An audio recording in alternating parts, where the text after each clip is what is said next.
यशवा मसीह के महान और सामर्थी नाम में मेरा आप सबको शबद शालोम। प्रिय जीजो, मेरा यह बाबा आपको बहुत सारी आशीषें और बरकतें दे। मैं धन्यवाद देता हूँ अपने यहोवा अब्बा का, उसके बड़े फजल, उसकी बड़ी दया के लिए, जिसके वसीले से प्रिय जीजो आज एक बार फिर से हम यहोवा अब्बा की पवित्र हजूरी में हैं, उसके पवित्र वचन को सीखने के लिए, समझने के लिए।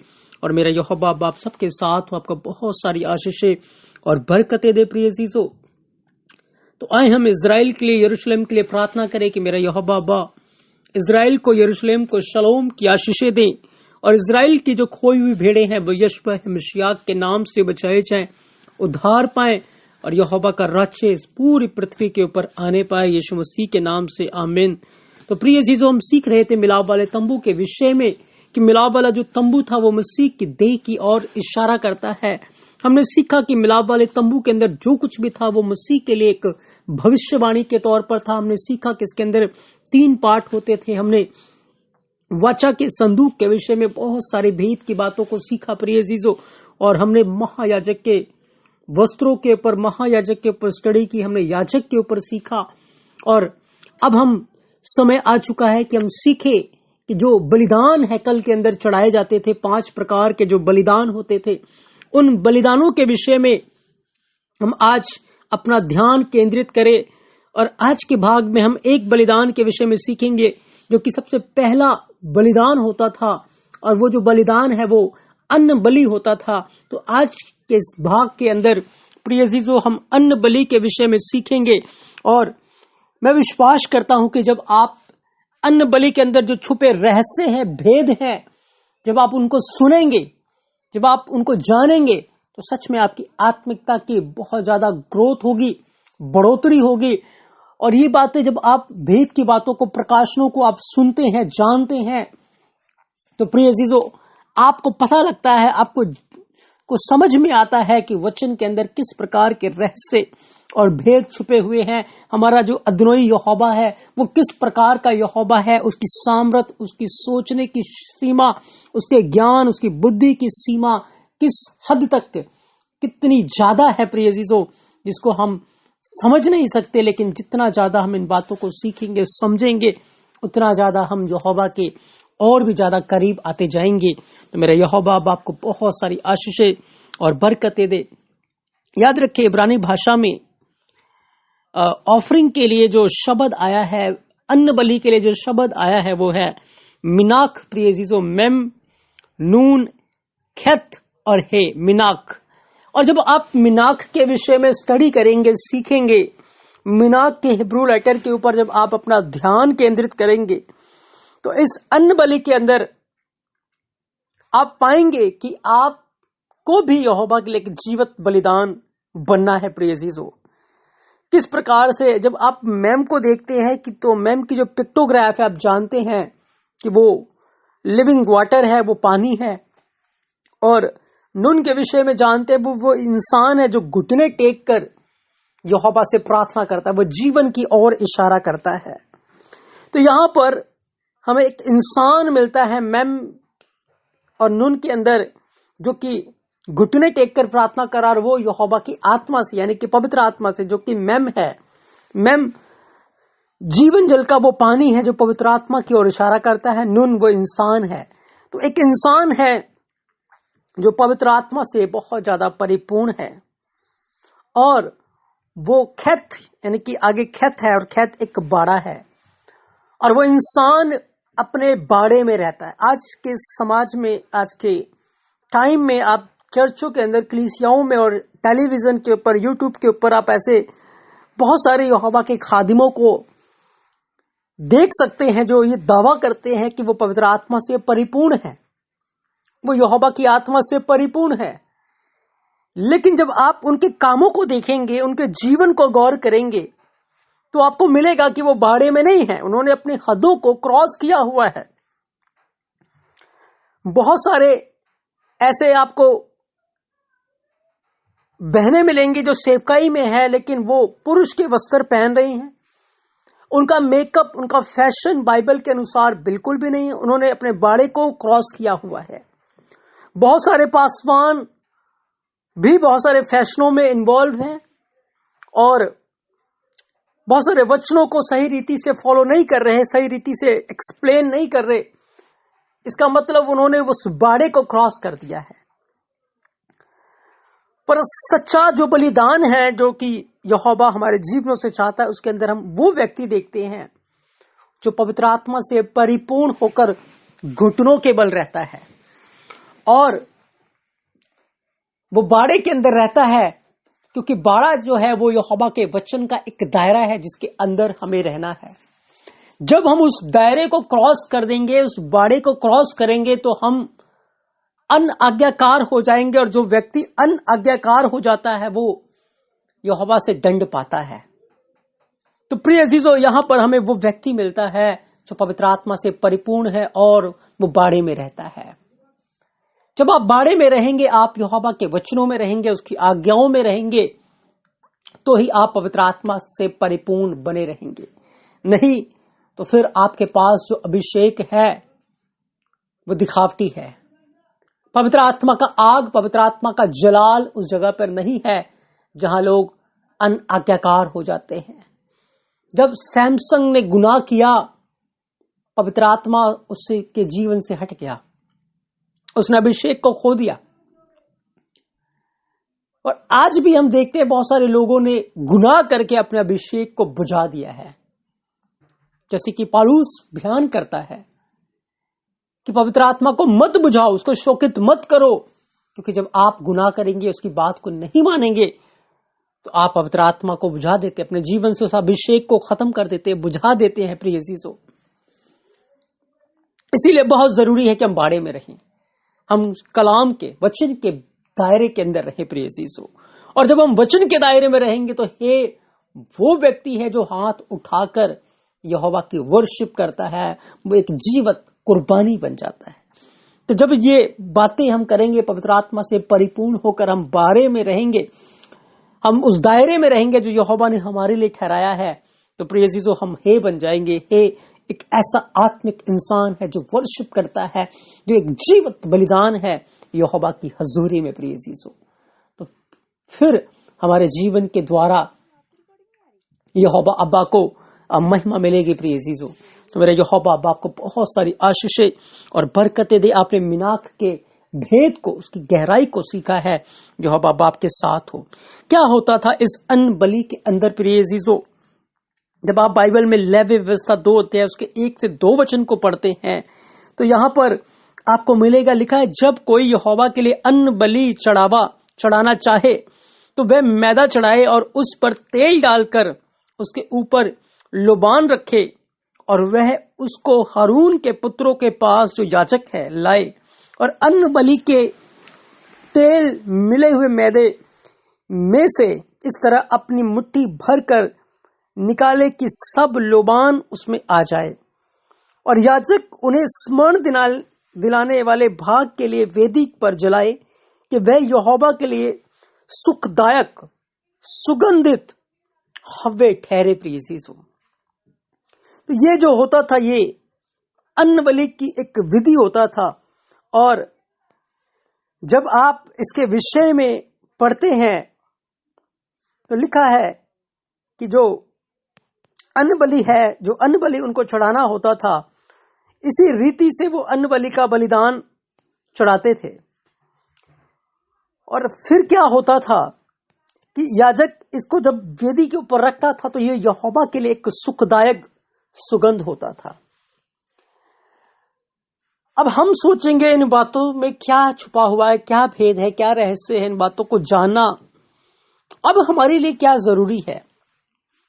प्रिय अजीजों, आप उस अन्न बलि को ना देखते हुए वहां पर आप यीशु मसीह को देख सकते हैं। यीशु मसीह की क्रूसिफिकेशन को, उसकी कुर्बानी को आप वहां पर देख सकते हैं। और आप सिर्फ यीशु मसीह को ही नहीं देख सकते, बल्कि आप अपने आप को भी वहां पर देख सकते हैं कि यहोवा को किस प्रकार का बलिदान चाहिए। हमारे लिए यीशु मसीह एक नमूना है, एक उदाहरण है। और हम देखेंगे वहां पर कि किस प्रकार से यीशु मसीह कुर्बान हुआ और हमें किस प्रकार से यीशु मसीह के लिए कुर्बान होना है। हमें इन बातों के ऊपर ध्यान लगाना है। याद रखें, जिस मैदे को वो लेते थे वो मैदा यीशु मसीह की ओर इशारा करता था। यीशु मसीह वो जीवन की रोटी था, जिसके विषय में यीशु मसीह ने बताया यूहन्ना 12 अध्याय 24 वचन के अंदर कि मैं तुमसे सच सच कहता हूं कि जब तक गेहूं का दाना भूमि में पड़कर मर नहीं जाता वह अकेला रहता है, परंतु जब वह मर जाता है तो बहुत फल लाता है। यीशु मसीह वो गेहूं का दाना था जिसको यहोवा ने कुचला। जब आप यशाया 53 अध्याय उसके 10 वचन को पढ़ते हैं, लिखा है यहोवा को भाया कि अपने प्रिय पुत्र को कुचले, और यहोवा ने अपने पुत्र को कुचला और कुचल कुचल कर उसको मैदा बनना पड़ा। वो मैदा बन गया, और उस मैदे के ऊपर क्या हुआ प्रिय अजीजों? सबसे पहले अन्न बलि के लिए मैदा लेकर आना पड़ता था, और यीशु मसीह को यहोवा ने कुचला, कुचलने के बाद वो मैदा बन गया।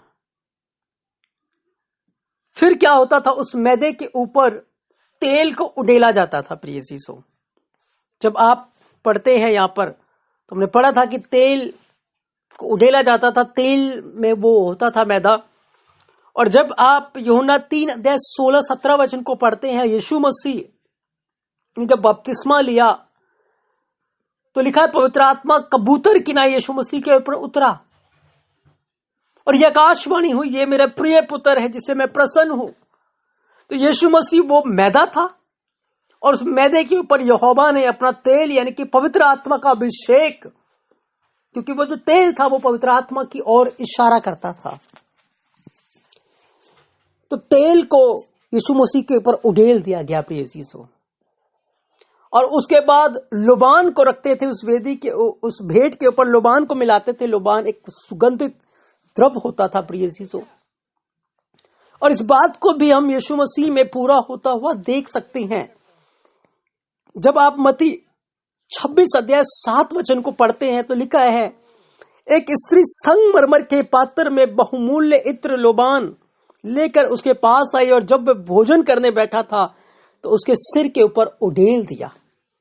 यानी कि यीशु मसीह वो आटा था, वो मैदा था, जो कि जिसे यहोवा ने कुचला और वो मैदा बना। फिर उसके ऊपर तेल को उडेला गया, और उसके बाद लोबान को, इत्र को उसके ऊपर उडेला गया प्रिय अजीजों। और यीशु मसीह तैयार हो गया कुर्बान होने के लिए वेदी के ऊपर। ये जो बातें यीशु मसीह के साथ आप होता हुआ देखते हैं, इस बातों की जो छाया है, जो भविष्यवाणी है, वो आप तनाख के अंदर, व्यवस्था के अंदर देख सकते हैं प्रिय अजीजों। याद रखें, यीशु मसीह को परमेश्वर ने कुचला, यहोवा ने कुचला, वो मैदा बना, उसने विरोध नहीं किया। दूसरी बात, उसको पवित्र आत्मा से अभिषेक किया गया। तीसरी बात, उसके ऊपर लुबान को उडेला गया। उसके बाद क्या होता था? लिखा है, जब आप लेवी व्यवस्था 2 अध्याय 13 वचन को पढ़ते हैं, फिर अपने सब अन्न बलियों को नमकीन बनाना और अपना कोई अन्न बलि अपने यहोवा के साथ बंधी हुई वाचा के नमक से रहित होने न देना, अपने सब चढ़ावों के साथ नमक भी चढ़ाना। याद रखें, यीशु मसीह ने कहा था तुम दुनिया के नमक हो, अपना टेस्ट, अपना स्वाद बनाए रखो।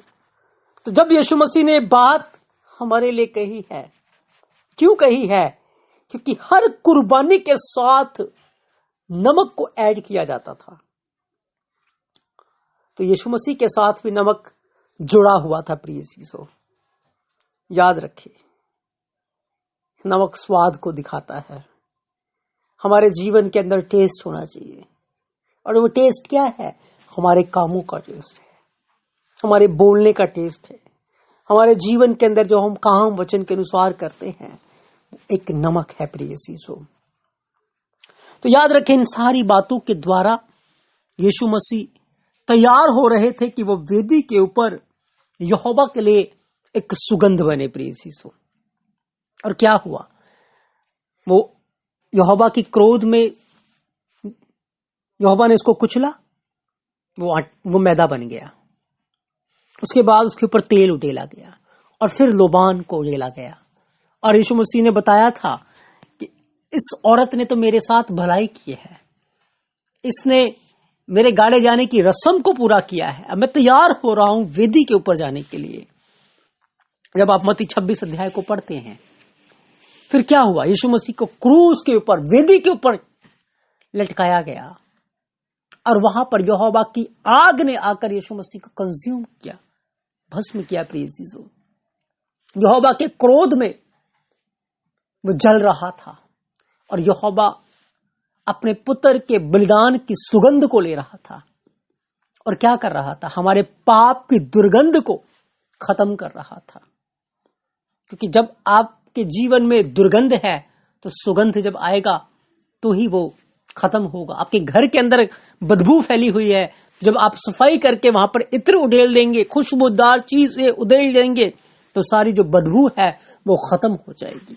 ऐसे ही हमारे जीवनों के अंदर जो गुनाह की बदबू थी, यीशु मसीह ने अपने सुगंध के द्वारा हमारे जीवन की अंदर गुनाह की बदबू को खत्म कर दिया और यहोवा के वचन की खुशबू को रख दिया। प्रिय चीजों, तो यीशु मसीह क्रूस के ऊपर यहोवा के आगे अन्न बलि के रूप में बलिदान हो रहा था और वो हमारे गुनाहों के लिए बलिदान हो रहा था, हमारे पापों के लिए बलिदान हो रहा था। वो अन्न बलि बना।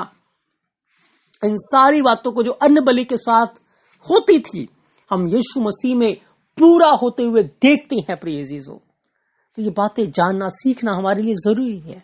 अब याद रखिए, जिस प्रकार से अन्न बलि के साथ होता था, हमारे जीवन के साथ भी जुड़ेगा। याद रखिए, यीशु बाइबल बयान करती है हमें कलेश उठाना है, हमें दुख उठाना है, हमें भी कुचला जाएगा। कुचलने वाला और कोई नहीं होगा, हमारा स्वर्गीय बाप होगा, क्योंकि कोई हमें छू नहीं सकता, क्योंकि हम उसकी आंख की पुतली हैं। लिखा है, यहोवा जिसे पुत्र बनाता है उसे कोड़े भी लगाता है। हमें विरोध नहीं करना, हमें मैदा बनना है। प्रिय चीजों, उसके बाद हमारे जीवन को अनॉइंट किया जाएगा, अभिषेक किया जाएगा पवित्र आत्मा से, और लुबान यहोवा के वचन की खुशबू को हमारे जीवन में रखा जाएगा। तभी बाइबल बयान करती, तुम मसीह के सुगंध हो, लोग तुम्हें सूंघते हैं। हमारे कामों की सुगंध फैल रही है। जब आप 2 कुरिन्थियों 2:14 को पढ़ते हैं, प्रिय चीजों, वहां पर ऐसा लिखा है। इसीलिए ये बातें सीखना, जानना हमारे लिए जरूरी है कि हमें किस प्रकार से अपने द्रोही को खुश करना है, प्रसन्न करना है, ताकि हमारे जीवन के द्वारा हमारे एलोहिम यहोवा को महिमा मिले। प्रिय चीजों, तो याद रखें कि जो अन्न बलि की विधि होती थी, उसको हमने सीखा। हमने सीखा कि किस प्रकार से वो जो बलिदान किया जाता था और वो यीशु मसीह के साथ सारी बातें कैसे मैच होती हैं, कैसे जुड़ती हैं। प्रिय चीजों, और वो हमारे जीवन के साथ कहां टच करती है, कहां जुड़ती है। हमें यहोवा के लिए वो अन्न बलि बनना है और अपने जीवन को वेदी के ऊपर रखना है की तरह। हम यहोवा के लिए जीवत बलिदान है। जब आप पढ़ते हैं रोमियो 12:2 को, उसके पहले वचन को लिखा है, हे भाइयों, मैं तुम्हें यहोवा की दया स्मरण दिलाकर विनती करता हूं, अपने शरीरों को जीवत, पवित्र और यहोवा के लिए भापा हुआ बलिदान करके चढ़ाओ, ये तुम्हारी आत्मिक सेवा है। तो प्रिय चीजों, हमें जागना है, हमें तैयार होना है, क्योंकि हमारा छुटकारा निकट है, आमद शीघ्र होने वाली है। हम धन्यवाद देते हैं। आज हमने यहोवा के वचन से इन बातों को सीखा है। प्रिय चीजों, ये जो अन्न बलि की कुर्बानी है, वो एक पर्व के ऊपर भी चढ़ाई जाती थी, जो कि पेंतेकोस्त का पर्व है, सप्ताहों का पर्व है। और इस पर्व के दिन अन्न बलि को चढ़ाया जाता था। क्यों चढ़ाया जाता था? क्योंकि इस दिन एक बड़ा कार्य होना था। इस दिन कलीसिया का छुटकारा होना था। इस दिन कलीसिया के गुनाहों से छुटकारा मिलना था। कलीसिया के अंदर जो गुनाह की बदबू फैली है, यहोवा के वचन के द्वारा उसको शुद्ध करना था। प्रिय चीजों, क्या हुआ पेंतेकोस्त के दिन? जो लोग प्रार्थना में थे, वो पवित्र आत्मा से परिपूर्ण हो गए और यहोवा के लिए वो ग्रहण योग्य बने। उन्होंने अपने जीवनों को सैक्रिफाइस किया, अपने जीवनों को यहोवा के आगे समर्पित कर दिया और उनके जीवन के अंदर यहोवा की आग आ गई, पवित्र आत्मा आ गया। क्या हुआ? वो आगे कुचले गए। वो एक परफेक्ट बलिदान बने और उनके कामों की सुगंध यरूशलेम, यहूदिया, सामरिया और पृथ्वी के छोर तक फैल गई प्रिय अजीजों। और आज हमारे अंदर भी वो सुगंध है, हमें भी फैलना है, हमें भी बढ़ना है यीशु मसीह में। पेंटेकोस्ट के पर्व के दिन ये बातें हुई है, जो कि अन्न बलि की कुर्बानी के अंदर ही हमें नजर आती है, देखने को मिलती है। मैं विश्वास करता हूं आज के वचन के द्वारा अपने बहुत सारी आशीषों को, बरकतों को हासिल किया है प्रिय अजीजों। आज हमने अन्न बलि के विषय में सीखा किस प्रकार से जो हिब्रू शब्द है, हमने देखा कि एक व्यक्ति जो घुटनों के बल रहता है, जो पवित्र आत्मा से परिपूर्ण है, वो वचन के दायरे में रहता है, वो बाड़े में रहता है और वो यहोवा के लिए एक जीवित बलिदान है। अन्न बलि के लिए प्रिय अजीजों मैदा लिया जाता था, उसके ऊपर तेल उडेला जाता था, उसके ऊपर लुबान डाला जाता था और फिर याजक उसको नमकीन करता था, फिर वेदी के ऊपर ले जाकर उसको कुर्बान किया जाता था। उस सुगंध से यहोवा प्रसन्न होता था। ये सारी बातें यीशु मसीह में पूरी हुई हैं और ये सारी बातें अब हम में भी पूरी होनी है प्रिय अजीजों।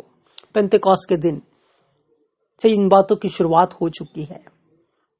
कलीसिया को चुना गया है, यहोवा ने हमें स्वीकार किया है, जैसे अपने प्रिय पुत्र को अन्न बलि के रूप में उसने स्वीकार किया था, हमें भी उसने स्वीकार किया है।